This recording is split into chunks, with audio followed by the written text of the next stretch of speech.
guys, this is Shrehan and Alan from 7th grade. Do your parents never let you do anything fun? Or never buy you stuff you want? Or never listen?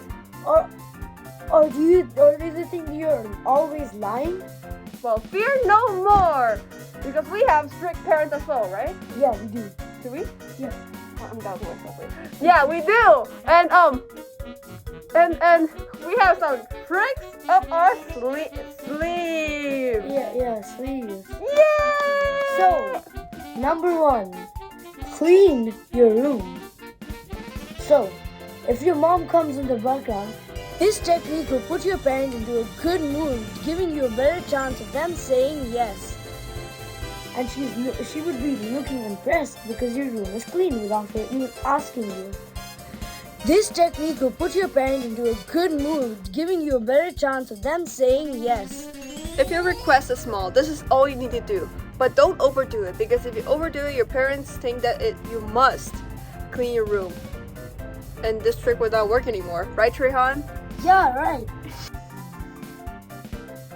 Alan, over to you. Number 2. You can try and do this trick on them. Say yes to them the whole day, and the next day, they're forced to say yes to you. As in, hey, clean your room. Sure, Mom. Mom will look impressed.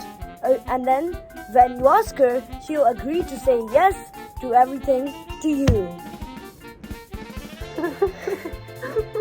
Ellen, you messed it up.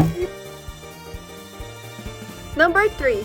Pull out your big guns. Your good grades. Mom is now happy, but don't immediately ask her what you want, or she will think you want something from her.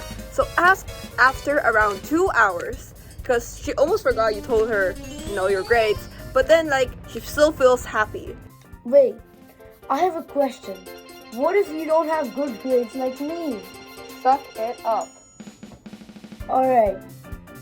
These tricks should make your parents say yes to almost everything.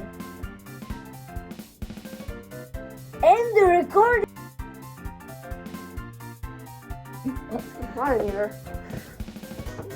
It's cold.